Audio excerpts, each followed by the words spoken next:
آستین وغیرہ کا چڑھانا،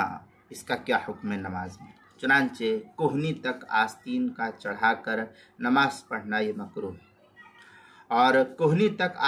آدھی آستین والی جو قمیص ہوتی ہے اور شرٹ وغیرہ پہن کر کے اس صورت میں نماز کا پڑھنا فقہاء اس کو مکروہ لکھتے ہیں۔ اس لیے نماز کے دوران پوری آستین والی قمیص اور شرٹ وغیرہ پہن کر کے ہی نماز پڑھنا چاہیے تاکہ نماز مکروہ نہ ہونے پائے۔ علامہ شامی اس سلسلے میں کافی تفصیلی بحث نقل کرتے ہوئے لکھتے ہیں وَقُرِهَ كَفُّ أَيْ رَفْعَ وَلَوْ لِلتُّرَابِ كَمُشَمَّرِ كَمْ أَوْ زَيْلٌ كَمَا لَوْ دَخَلَ فِي الصَّلَاةِ وَهُوَ مُشَمَّرُ كُمِّهِ أَوْ زَيْلِهِ أَوْ أَشَارَ بِذَلِكَ إِلَىٰ أَنَّ الْكَرَاهَةَ۔ اس طریقے کی عبارت کافی تفصیل سے علامہ شامی فتاوی شام کی پہلی جلد صفحہ 640 مطلب مکروہات الصلاۃ جو HM سعید کراچی کا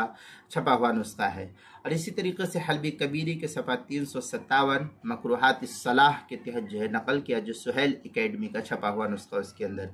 نماز کے مسائل کا انسائکلوپیڈیا اس کی جلد نمبر 1 صفحہ نمبر 53 پر بھی اس کو نقل کیا ہے۔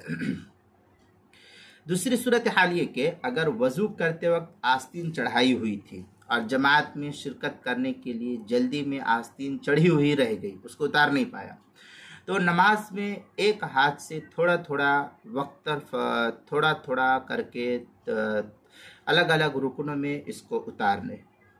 اتارنے میں دونوں ہاتھ کا اس صورت میں استعمال نہ کرے، اس صورت میں دونوں ہاتھ کا اس طریقے سے استعمال نہ کرے، بلکہ کئی ایک رکن میں تھوڑا کر کے آستین کو نیچے اتارے،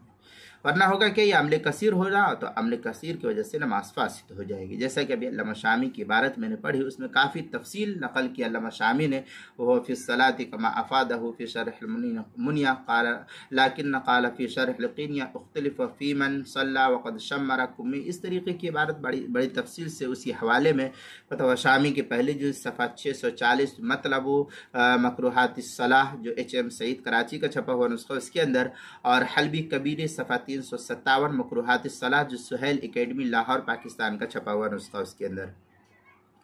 تیسری صورت یہ کہ گرمی اور پسینے کی وجہ سے نماز کی حالت میں آستین چڑھانا عمل کثیر ہونے کی وجہ سے اس صورت میں نماز فاسد ہو جائے گی، چنانچہ یہ بھی بحث علامہ شامی نے اسی کے تحت نقل کیا، وَهَذَا وَقَيْدُ الْكَرَاهَةِ فِي الْخُلَاصَةِ وَالْمُنِيَّةِ أَنْ يَكُونَ رَافِعًا كُمِّهِ إِلَى الْمِرْفَقَيْنِ وَظَاهَرَ أَنَّهُ لَا يَكْرَهُ إِلَىٰ مَا دُونَهَا۔ پھر آگے اور تفصیلی بحث جو ہے نقل کیا علامہ شامی نے فتاوی شام کی پہلی جلد صفحہ 640 مطلب مکروہات الصلاح جو HM سعید کراچی کا چھپا ہوا نسخہ اس کے اندر،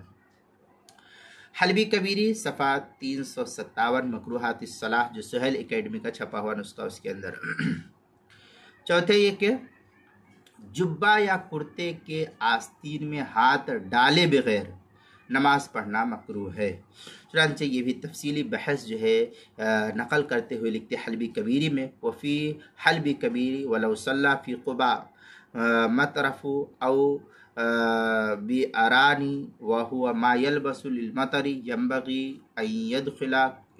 يَدَيْهِ فِي كُمَّيْهِ۔ اس طریقے کی کافی تفصیلی عبارت جو ہے حلبی کبیری کے صفحہ 348 جو سہیل اکیڈمی لاہور کا چھپا ہوا نسخہ اس کے اندر۔